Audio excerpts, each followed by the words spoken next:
Hi, boys and girls. It's me, Mrs. Yap, and I have something that I want to share with you. I want to share with you the first 20 days. Well, the first 20 days of what, Mrs. Yap, you might be thinking? The first 20 days of reading. So, for the first 20 school days, you will receive a little video clip from me sharing best practices when it comes to your reading. The first one today that we're going to talk about is reading is thinking. Well, what do I mean by that? Well, have you ever stopped to listen to the little voice in your head as you read? I call this my reader voice. And this voice helps me think about and understand what I'm reading. It's really smart. Today, I want to show you how I stop and listen to my reader voice as I read. I've chosen this book to share with you today titled The Dot. And as I read it aloud to you, I'm going to be stopping, listening to my reader voice, and sharing with you what this little voice inside my head is thinking and telling me. Here is the first page of The Dot, or the title page, or the cover. It's by Peter H. Reynolds. And first, I always like to look at the cover or the title page and look at the picture and try to make some predictions on what the story's even about.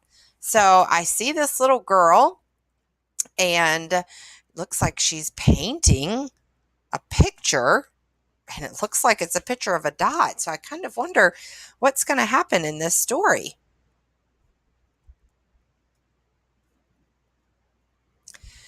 Art class was over, but Vashti sat glued to her chair.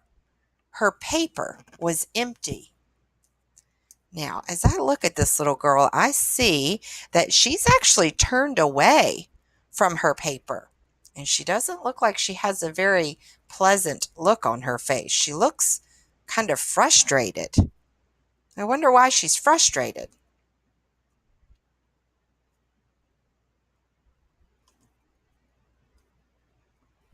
Vashti's teacher leaned over the blank paper.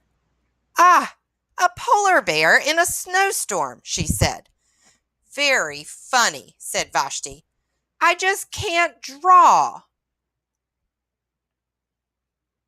So she didn't have anything on her paper. So it kind of looks like the teacher was trying to be nice and suggest that she had a polar bear in a snowstorm.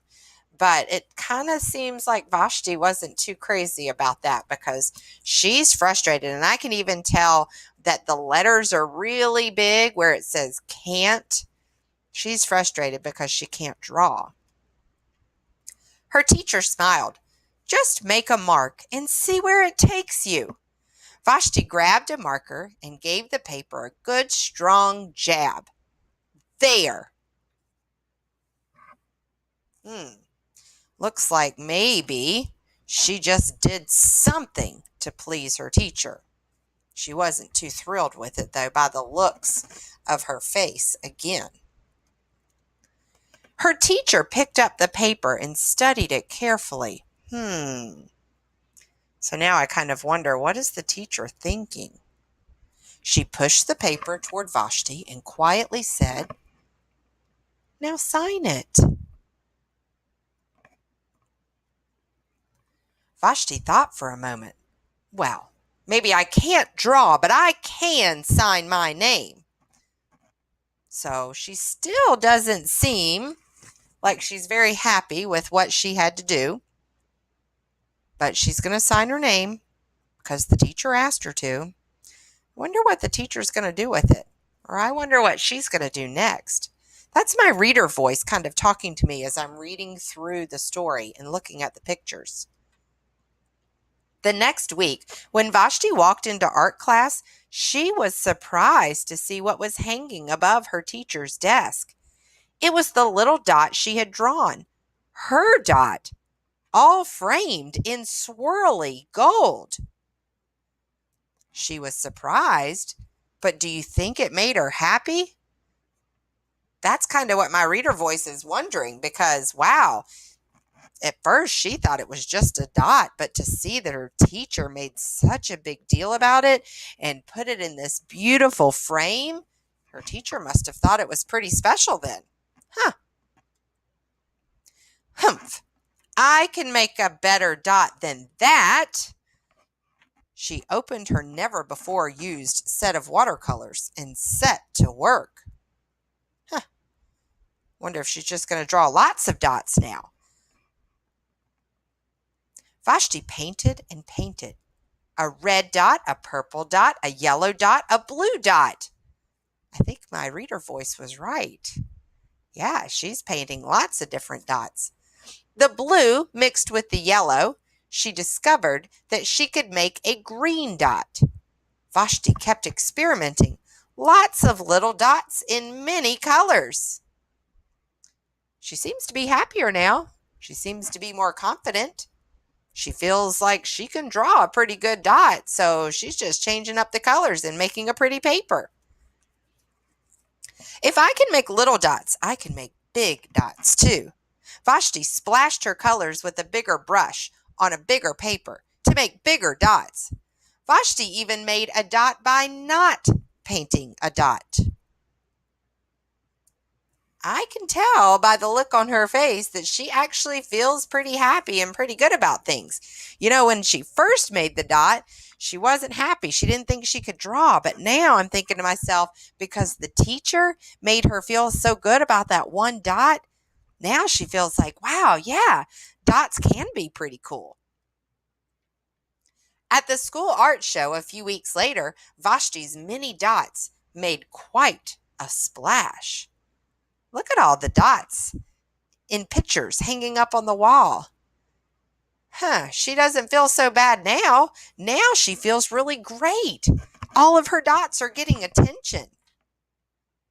She's kind of changed from feeling like she couldn't draw and do anything to feeling like her dots are pretty amazing. Vashti noticed a little boy gazing up at her. "You're a really great artist. I wish I could draw," he said. "I bet you can," said Vashti. "Me? No, not me. I can't draw a straight line with a ruler." What do you think Vashti is going to do? Vashti smiled. She handed the boy a blank sheet of paper. "Show me." The boy's pencil shook as he drew his line. I'm thinking to myself that Vashti's sort of acting like her art teacher acted when she said she couldn't draw. Vashti stared at the boy's squiggle, and then she said, my reader voice is making a prediction. What do you think she's going to say if she's already acting like her art teacher was acting? Please sign it. Oh, look, she wanted to make him feel just the way her art teacher made her feel about the dot. She wanted to make him feel like his straight line was good enough and that he could draw. What a great story. And do you see how my reader voice was kicking in with every page that I read? Now, I used my reader voice out loud, and you can do that too, or sometimes that reader voice is quiet inside your head. But by using that reader voice and paying attention to it as you read, it helps you understand what's happening in the story, what the characters are feeling, why they're doing certain things, where the story's taken place. So use that reader voice the next time you read your book, or maybe your learning coach or someone else reads a book to you.